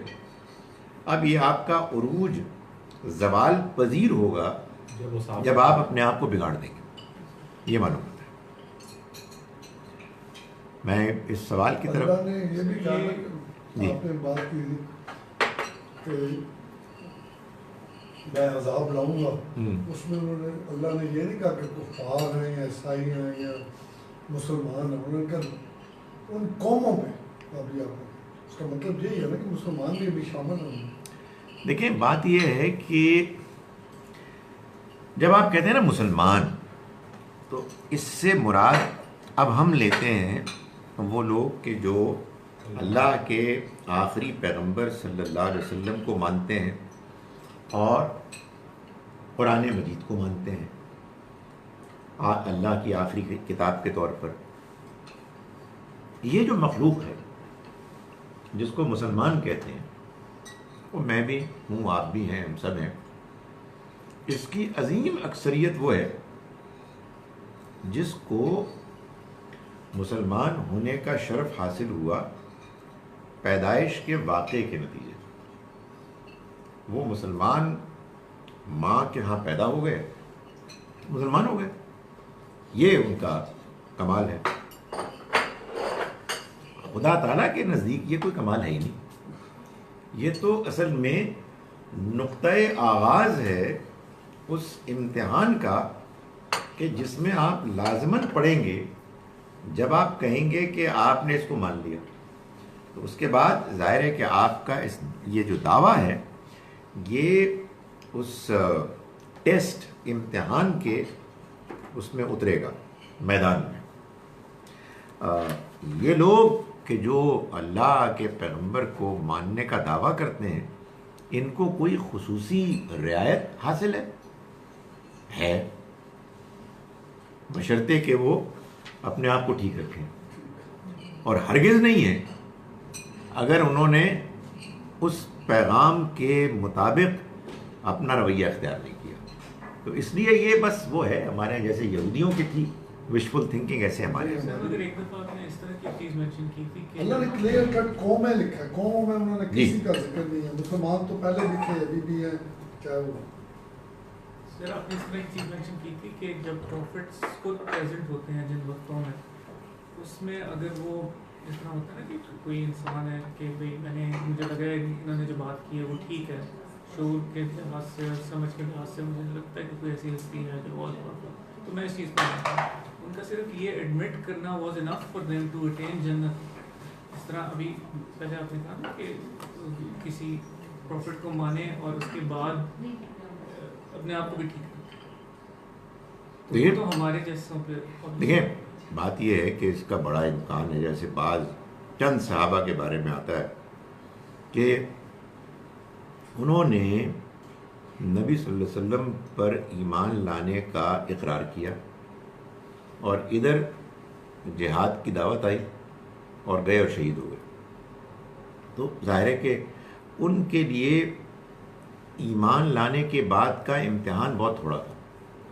مگر یار وہ بھی میں اور آپ اس واقعے کو ایسے دیکھ رہے ہیں، یہ جو پیچھے سے لے کر ایمان لانے تک کی جو زندگی ہے اس میں وہ انہوں نے کیا کیا بھلائیاں کی تھیں جن کی وجہ سے ان کو ایمان کی توفیق ملی، تو اللہ ہی جانتا ہے. اس لیے میں جو بات کہہ رہا ہوں وہ یہ ہے کہ اللہ تعالیٰ کے ہاں کوئی اتفاقات نہیں ہوتے. یہ جو اتفاقات ہم کو نظر آتے ہیں یہ ہماری نگاہ میں اتفاقات ہوتے ہیں، ورنہ خدا تعالیٰ تو لوگوں کا معاملہ کرتا ہے ان کے اس پرفارمنس کی بنیاد پر کہ جو پرفارمنس وجود میں آتی ہے ہماری آزادی کے نتیجے میں. ساری پرابلم اگر آپ نے اس کو کچھ کہنا ہے، سنانا ہے، اور ساری خوبی اگر آپ نے اس کی تعریف کرنی ہے، تو یہ آزادی ہے. اس آزادی کے نتیجے میں آپ کو یہ موقع ملتا ہے کہ آپ اپنی آزادانہ مرضی سے اچھائیاں کرتے ہیں، حالانکہ برائیوں کا امکان موجود ہوتا ہے، اپنے پورے زور و شور اور پوری اٹریکشن کے ساتھ. اور یہی آزادی ہے کہ جس کا غلط استعمال ہے کہ جو انسان کو مرواتا ہے. تو اس میں ایسا نہیں ہوتا کہ کوئی اتفاق سے کسی خاندان میں پیدا ہو گیا، کسی مذہب کے پیروکاروں میں پیدا ہو گیا تو وہ کامیاب ہو گیا، اور اتفاق سے وہ کہیں دوسری جگہ پہ پیدا ہو گیا تو وہ ناکام ہو گیا. یہ تو اللہ تعالیٰ ہی کے یہاں حساب کتاب سے معلوم ہوگا کہ اصل میں اس کا اس طرح سے ماننا اصل میں یہ کھرا تھا یا کھوٹا تھا. یہ ویسے کیا ہوگا. باقی ظاہر ہے کہ جو ظاہری واقعات ہیں ان کی توجیہ بس اسی کی روشنی میں کرنی چاہیے. جی تھوڑا سا کیا بلکہ بہت ہی پہلے ڈسکشن آ جائے گی. سورہ 7 رات، بلکہ سورہ 7 کا اپنے حوالہ دیا تھا جی، 7 اینڈ رات 7 جی. اس میں جو حضرت داؤد کا جو معاملہ تھا اس میں بیسیکلی وہ ایک کمنٹ کر گئے تھے نا اس میں. میرے خیال میں وہ کمنٹ کیونکہ ڈسکس نہیں ہوا تو اس لیے مس ہو جاتی ہے وہ بات، حالانکہ آپ نے بڑے پرزور طریقے سے اس کو بیان تو کر دیا. مطلب ہمیں اپنے رویوں پہ غور کرنے کی اس سے کافی حد تک کہتے ہیں نا وارننگ بھی ملتی ہے یا توجہ دلانے کے لیے بڑی رہنمائی بھی ملتی ہے. آپ نے کہا یہی تھا نا جو کہ یہ شراکت میں ایسی گڑبڑیں لوگ کرتے ہیں، الا وہ کہ جو ایمان لائے اور عمل صالح کیے جنہوں نے، مگر ایسے لوگ تو بہت تھوڑے. اور یہ ڈائلاگ بولتے ہوئے ان کو خیال آیا کہ میری آزمائش تو نہیں ہے، کیونکہ بظاہر تو وہ اس پیغمبر منصب پہ بیٹھے ہوئے تھے. یہ وہ ہیوملٹی ہے یا یہ وہ ایک دم سے انکساری ان کی تھی جس کو کہ امیڈیٹلی انہوں نے، یعنی اس میں اپنی جس طرح کہ حضرت یہاں پہ یوسف کا ہم چونکہ پڑھ چکے ہیں وما ابری نفسی من نفس اللہ مرسول جو کلمہ ان کے منہ سے ادا ہوا تھا، تو یہاں سے بھی ایسے ہی ہوا کہ منہ سے بات نکلی فوراً توجہ ہوئی وہیں سجدے میں گر گئے اور معافی مانگنی شروع کر دی کہ میں نے اپنے بارے میں تو نہیں یہ سمجھ لیا. آپ کی اس وضاحت سے تو مجھے پہلی مرتبہ یہ خیال آیا کہ یہ ضروری نہیں ہے کہ پیچھے کوئی واقعہ ہو، بلکہ محض ان کی ریئلائزیشن بائبل نے تو ایک واقعہ ان کو ایسے گھڑ دیا نا. بائبل والوں پر تو ہمیں کوئی اختیار نہیں ہے، لیکن ہمارے لوگوں نے بھی اس کو ارے وہ آپ کسی تھرڈ کلاس قسم کے سپہ سالار اور بادشاہ سے بھی ایکسپیکٹ نہیں کر سکتے وہ جائے کہ آپ اللہ کے پیغمبر کے نام پر ہی آپ منسوب کر رہے ایسے خوفناک قسم کی سازش. نہیں، میرا خیال ہے کہ اس کو بیان بھی نہیں کرنا چاہیے. یہ میں پڑھ سکتا ہوں کیونکہ آپ کے باڈی لینگویج جس کو کہتے ہیں اس میں ایگریشن ہے، سافٹ ایگریشن، اٹس ناٹ. اس کو صرف پاکیزہ ہی ہاتھ لگاتے ہیں. سورہ واقعہ آیت نمبر 79. اس سے مراد نیک لوگ ہیں یا صاف ستھرے. دوسرا، تاریخ بتاتی ہے کہ قرآن شروع میں کتابی شکل میں نہیں تھا تو چھوتے کیسے تھے. دیکھیں یہ بات اصل میں لوگوں نے جس پیرائے میں سمجھی اس سے یہ غلط فہمی پیدا ہوئی. سورہ واقعہ کی جو یہ آیت ہے یہ اصل میں جس پس منظر میں آئی ہے وہ یہ ہے کہ لوگ یہ طعنہ دیتے تھے، اعتراض کرتے تھے کہ یہ بھی نعوذ باللہ شیاطین جن کی طرف سے القاء کیا گیا، اتارا گیا کوئی پیغام ہے. ان کو اس کے کچھ تھے تجربات، شواہد کہ ان کے پاس جو کاہن قسم کے لوگ تھے ان کا تعلق ہوا کرتا تھا ان جنات سے کہ جو کچھ سچ کچھ گپ پر مبنی خبریں لے کے آتے تھے. تو ان کا یہ کہنا تھا جنہوں نے انکار کیا کہ اب کوئی بات تو بیان کر نہیں سکتے تھے کہ اتنا شاندار کلام کہاں سے آیا. تو جو باتوں میں اعتراضات میں ایک اعتراض وہ کرتے وہ یہ تھا کہ یہ تو کوئی شیطان جن نعوذ باللہ لے کے آیا ہے۔ اس کے جواب میں اللہ تعالیٰ نے فرمایا ہے کہ لا یمسہ الا المطہرون، اس کو تو سوائے پاکیزہ فرشتوں کے کوئی چھو ہی نہیں سکتا، جس کو کہ قرآن نے اور جگہوں پر بیان کیا منفی طور پر کہ ان کو، بلکہ اس میں بھی ہے یہ سورہ صاد میں بھی، مار بھگانے کا بندوبست کیا گیا ہے کہ یہ اس کے قریب نہ آئے۔ یعنی قرآن کے نزول کے زمانے میں سورہ جن سے معلوم ہوتا ہے کہ ایسا زبردست پہرا لگا دیا گیا ہے کہ اب وہ جنات کے جو کسی زمانے میں وہ آپس میں گفتگو کر رہے ہیں کہ بھئی ایک زمانہ وہ تھا کہ ہم بیٹھتے تھے سن گن کے لیے، فَمَن يَسْتَمِعِ الْآنَ، لیکن اب اگر کوئی سنے گا یجد لہو شہابا رصدا، تو وہ اپنے پیچھے ایک شعلہ پائے گا جو اس کا پیچھا کرے گا۔ یعنی گویا کہ شعلوں سے، راکٹ سے اللہ تعالیٰ ان کو دور دور کر دیتے ہیں۔ تو اسی بیان کو پازیٹیولی یوں بیان کیا گیا، اس حقیقت کو کہ اس قرآن کو تو سوائے پاکیزہ فرشتوں کے کوئی چھو نہیں سکتا۔ ویسے بھی اس زمانے میں سر حضور پاک لکھوا تو دیتے تھے، مطلب کسی کاغذ پتوں پہ یا اس پہ یا چمڑے پہ، تو وہ تھوڑا بہت کتاب بھی شکل میں نہیں تھا، لیکن چھوٹی موٹی چیزیں تو ساتھ ساتھ لکھی جا رہی ہیں۔ معاملہ مطلب لکھے ہوئے کو ٹچ کرنے کا مسئلہ نہیں ہے، وہ تو وہی انڈرسٹینڈ، سر وہ تو انہوں نے کلیئر کر دیا ہے۔ ہینڈلنگ جو جنہوں نے سوال کیا ہے، ہینڈلنگ جو ہے سر ورڈ انگریزی کا یوز کیا ہوا ہے، ایک ہوتا ہے نا ٹچ، ایک ٹچ ہے اور ایک ہینڈل، یہاں وہ ہینڈل کے معاملے میں آ رہا ہے نا کہ لا یمسہ الا المطہرون، دیکھیں اس کو کوئی اصل میں پتہ کیا ہوتا ہے، ہوتا یہ ہے کہ ہم اپنے زمانے میں جس میں جی رہے ہوتے ہیں اس سے پیچھے جانے کے لیے تیار نہیں ہوتے۔ اس زمانے میں لکھنے کے لیے اس طرح کی چیزوں کے استعمال کا طریقہ بہت کم تھا، اور یہ کوئی اہم چیز ہی نہیں تھی، جو ٹیکسٹ تھا وہ یاد ہو جاتا تھا۔ قرآن مجید کی حفاظت کا اصل بندوبست اللہ نے انسانوں کے دلوں میں اس کے یاد کیے جانے کے نتیجے میں جو ایک پوری حفاظت ہے اس کو طے کر لیا۔ اب ظاہر ہے کہ جب قرآن کو آگے پھیلنا تھا، لوگوں تک پہنچانا تھا، تو ضرورت پیش آنی تھی کہ وہ لکھا بھی جائے۔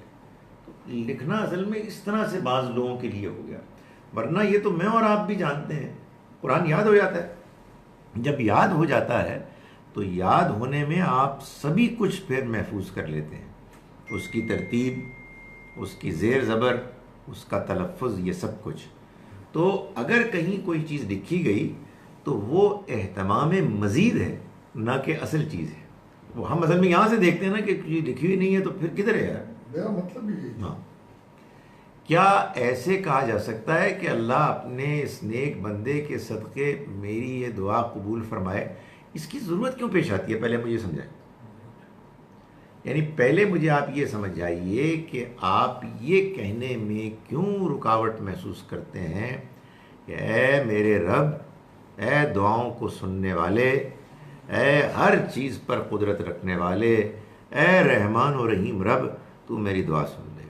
یہ بندے کا صدقہ کیوں آپ کو یاد آتا ہے؟ وجہ کیا ہے؟ اس کی رحمت کا صدقہ کریں آپ۔ رحمت کے صدقے یہ بندہ، دیکھیں میری بات سنیں، مجھے کوئی بندوں سے الرجی نہیں ہے، لیکن گزارش یہ ہے کہ اسی طرح سے شرک آتا ہے۔ غیر اللہ کو آپ نے دعاؤں میں ڈالنا شروع نہیں کیا تو یہ کام شروع ہو جائے گا۔ تو آپ کہیں گے کہ پھر آخر ہم درود میں بھی تو بندے لاتے ہیں۔ نہیں، یہ بات ہی غلط ہے۔ درود اصل میں نبی صلی اللہ علیہ وسلم کے لیے درجات کی بلندی کی دعا ہے، اور اس دعا کو ہم ایسے کرتے ہیں کہ یہ آپ ان پر ایسے رحمت نازل فرما جیسے ابراہیم اور ان کی آل پر علیہ السلام، ان پر تو نے نازل کی ہے۔ تو بندوں کا ذکر اس حوالے سے کہ اس میں کچھ سفارش آ جائے، یہ اصل میں دروازے کا کھلنا ہے۔ ایک مرتبہ آپ نے کھول دیا تو پھر وہ کھل جائے گا۔ آپ مجھے دکھائیے کہاں نبی صلی اللہ علیہ وسلم کی دعاؤں میں یا قرآن کی دعاؤں میں کہیں کوئی ذکر ہے کہ فلاں کے صدقے یا فلاں کے طفیل. سر ایک سوال کرنا ہے. جی جی. سر وہ جو کئی لوگ کہتے ہیں کہ پہلے اول آخر درود شریف پڑھیں جب دعا مانگیں یا پھر تسبیحات کریں تو یہ اچھا سوال، بہت اچھا سوال. ضروری ہے؟ اس کا جواب دیکھیں ہو سکتا ہے کہ میں اس کا جواب بھول گیا ہوں، لیکن میں نے اس کی ایک کلپ بھیجی تھی آپ لوگوں کو، نہیں آپ نے بہت جواب دی اس کی بڑی دفعہ نہیں. اور اس میں نے یہ بتانے کی کوشش کی تھی کہ قرآن مجید میں آپ نے بہت سی دعائیں پڑھی ہیں نا، ربنا آتنا فی الدنیا حسنا وفی الآخرۃ حسنا وقنا عذاب النار ربنا لا تزغ قلوبنا. یہ جب ہم پڑھتے ہیں تو اس میں کچھ درود اول آخر پڑھتے ہیں، کچھ بھی نہیں بتایا.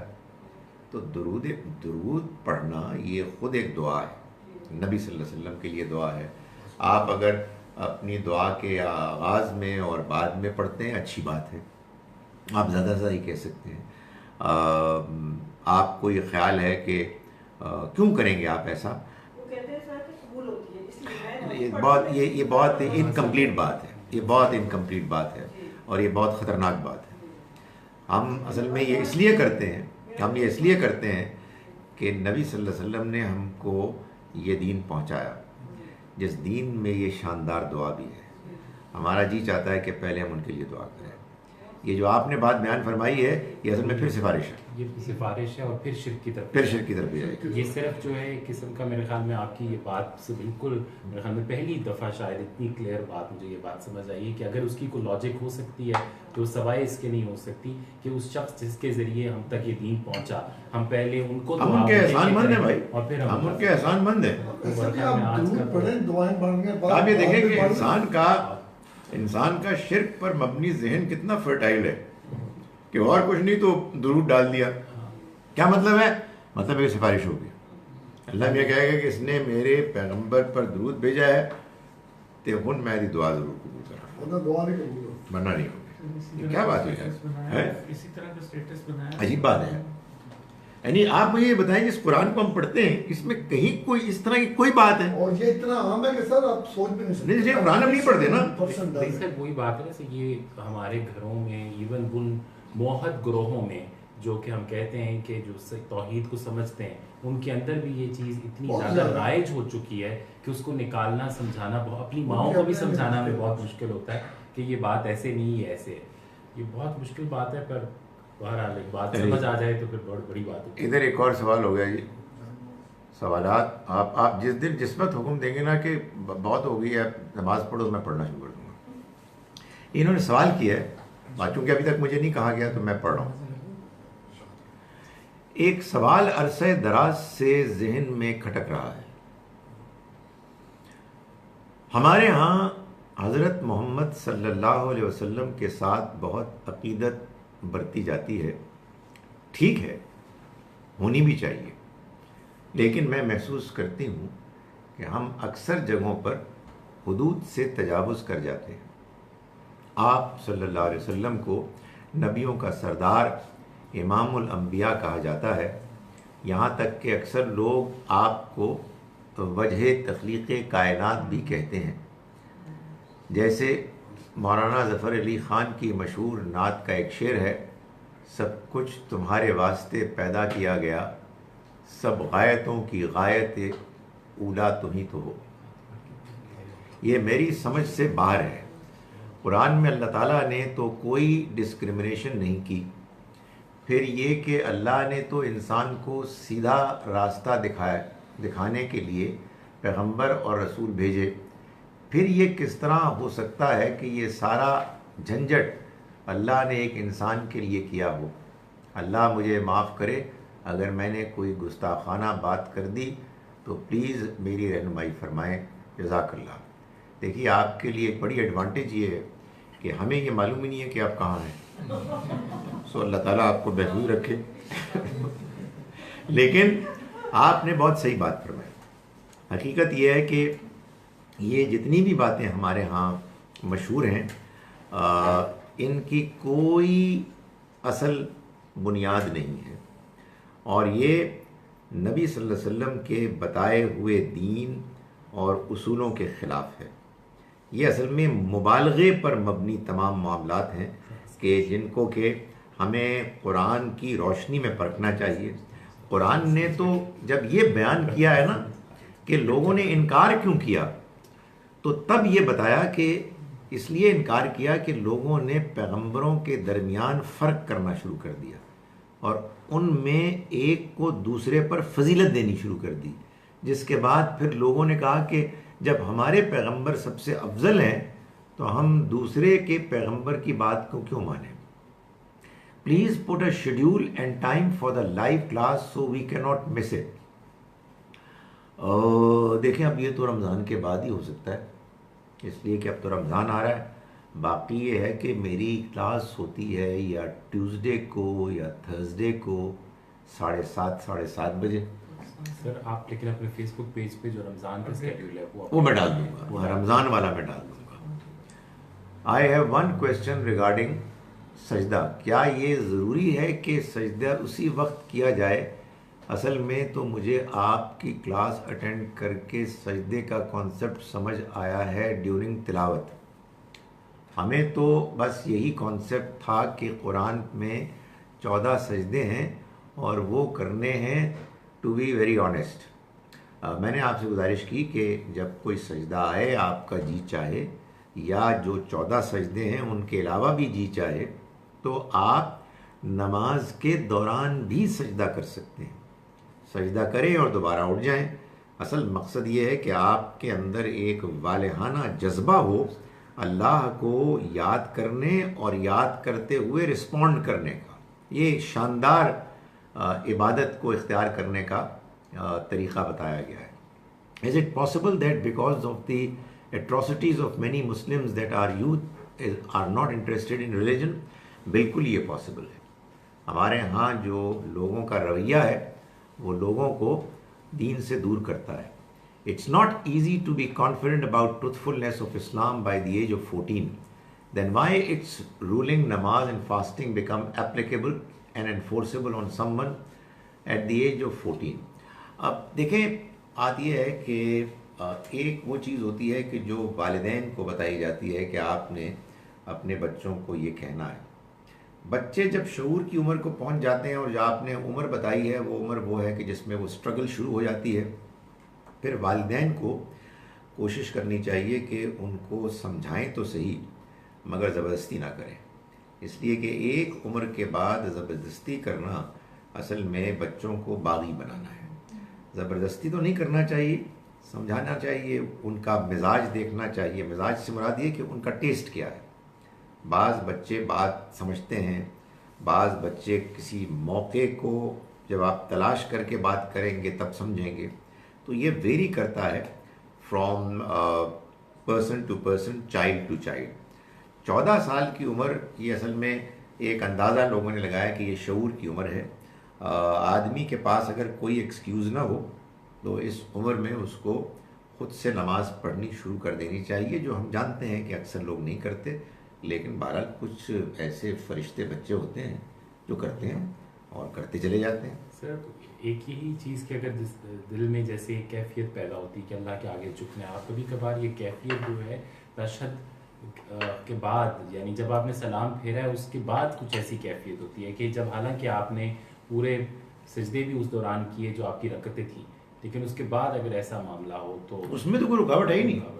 بھائی بات یہ ہے کہ اصل میں جو کمال بات ہے وہ یہ ہے کہ نبی صلی اللہ علیہ وسلم نے نماز میں قرآن کی تلاوت ہو رہی ہے، فوراً سجدے میں گئے، تو اس کے بعد سب کچھ ہی الاؤڈ ہے. جب یہ ہو سکتا ہے تو پھر سب کچھ ہو سکتا ہے. یعنی اس موقع پہ میں اور آپ تو امیجن نہیں کر سکتے تھے. یعنی اگر کوئی عام بندہ یہ کرتا اور ہمارے پاس یہ ایویڈنس نہ ہوتا تو مولوی مارتے اس کو کہ تیری نماز ٹوٹ گئی، ختم ہو گئی. 2-3 ہفتے پہلے حافظ رفیق صاحب نے مغرب کی نماز میں یہ کام کر دیا. سجدے کا رکوع پڑھا لیکن بتا دیا لوگوں کو کہ اس میں سجدہ آئے گا. مجھے ابھی تک یاد ہے کہ جیسے سلام پھیرا تو پہلی آواز جو پچھلی سب سے مجھے آئی ہے مول صاحب نے دسیا جی سجدہ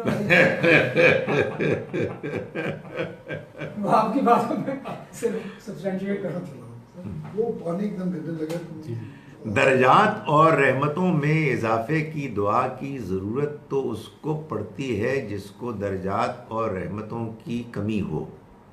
تو کیا پروفٹس اور رسولوں کو بلیسنگز اور رحمتوں کی کمی ہوتی ہے؟ اصل بات یہ ہے کہ اللہ کے ہاں درجات اور رحمتوں کی کوئی انتہا نہیں ہے۔ اگر ہمیں یہ پتہ لگ جائے نا کہ ایک اللہ کے ہاں میکسیمم لمٹ ہے جس سے آگے نہ درجات کی بلندی ہے اور نہ رحمتوں میں اس کے اضافہ ہے، تو شاید پھر ہم نہ کریں، لیکن اس کے ہاں درجات کی کوئی کمی نہیں ہے اور رحمتوں کے پہنچنے کی کوئی لمٹ ہی نہیں ہے۔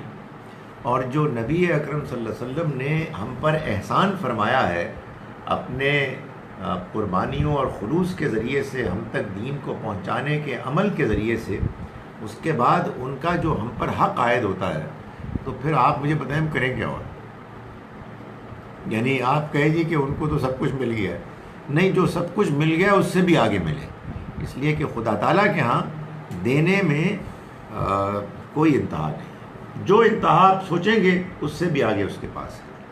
تو اس طرح کے فلسفوں میں آپ اپنے آپ کو الجھائے بغیر دل کھول کر نبی صلی اللہ علیہ وسلم کے لیے دعا کیا کریں درجات کی بلندی۔ مقام محمود کی انٹرپریٹیشن کے جو ایک مقام کو تصور کر لیا گیا، ہاں، بجائے محمود کے لفظ کو سمجھنے کے کہ یہ ٹائٹل کیا ہے، ہاں بالکل، مقام کی ساری درود کی جو ہے فلسفی یہ ہو جاتی ہے۔ ٹرو۔ جی میں پڑھوں اس کو آپ؟ جی ہاں، جی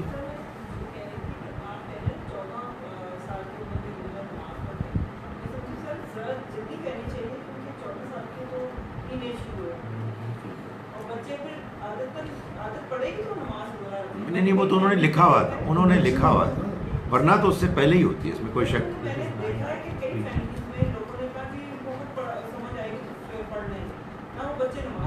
نہیں۔ وہ تو جب سمجھ میں آئے گی تو پھر تو آپ کا کنٹرول ختم ہو چکا ہوگا۔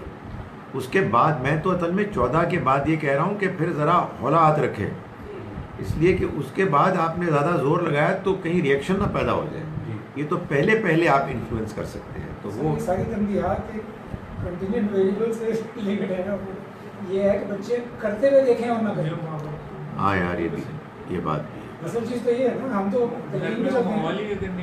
گھر میں ماحول ہونا چاہیے، ماں باپ کو سچا ہونا چاہیے، اور ماں باپ کو آپس میں لڑنا نہیں چاہیے۔ ماں باپ آپس میں،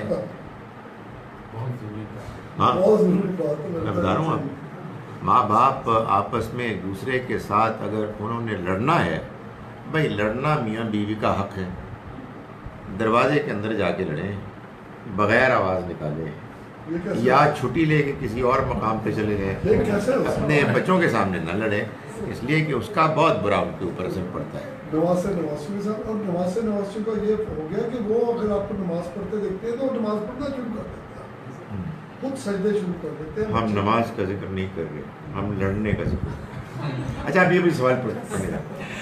پھر شیطان نے ان کو وہاں سے پھسلا دیا اور جس حالت میں وہ تھے اس سے انہیں نکلوا کر چھوڑا، اور ہم نے کہا تم سب اترو یہاں سے، اب تم ایک دوسرے کے دشمن ہو اور تمہیں ایک خاص وقت تک زمین پر ٹھہرنا ہے۔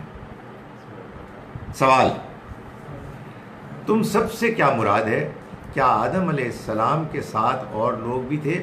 اگر شیطان کو شامل کر کے کہا جائے تو کیا اس کے لیے یا اس کی اولاد کے لیے بھی ہدایت آئے گی؟ دیکھیں، بات یہ ہے کہ یہ عربی میں جب آپ 2 یا 3 افراد بھی ہوں تو ان کے لیے بھی یہی الفاظ استعمال کر سکتے ہیں، اور ان کے لیے ایسے ہی استعمال کیے گئے۔ یہ سب کے سب سے مراد تم آدم اور حوا بھی، اور تم ابلیس بھی۔ اور ظاہر ہے کہ جب ان کو بیان کیا گیا تو اس وقت تو یہ افراد تھے، لیکن اس کے آگے ظاہر ہے ان کی نسلیں چلنی تھی، تو اس میں یہ ماننا کوئی ضروری نہیں ہے کہ آپ یہ مانیں کہ ان کے ساتھ اور بھی بہت تھے۔ بعض اوقات کیا ہوتا ہے کہ زبان میں ایک لفظ استعمال ہوتا ہے اور اس کے استعمال میں اس کی گنجائش ہوتی ہے کہ وہ ان چند افراد کے لیے استعمال ہو کہ جو وہاں موجود تھے۔ ہم چونکہ اس کو اردو میں ترجمہ کر کے پڑھتے ہیں تو ہم خیال کرتے ہیں کہ اب اس میں کوئی کم سے کم کوئی 1500 2000 تو ہونے چاہیے، ورنہ اس لفظ کا حق ادا نہیں ہوگا. نہیں ایسی کوئی بات نہیں ہے, وہ 3 کے لیے بھی کافی ہے, لیکن میں نے گزارش کی کہ وہ 3 اصل میں پھر 2 کم سے کم ریسز کے نمائندے تھے. تو اللہ کا شکر یہ ہے کہ ہم نے سارے سوال آج نمٹا لیے. نہیں بیچ میں ایک اور بھی کہہ گیا ابلیس کی اولاد, کیا ابلیس نے بھی کچھ شادی شدی نہیں, اولاد سے مراد کی ابلیس وہ تھا نا, جن تھا, ظاہر ہے اس کی اپنے اولاد سے مراد اولاد بھی ہو سکتی ہے اور اس کے چیلے بھی ہو سکتے ہیں, فالوورز. تو وہ تو قرآن نے بتایا نا کہ یہ سب من الجنت والناس. ٹھیک ہے, میں اس کی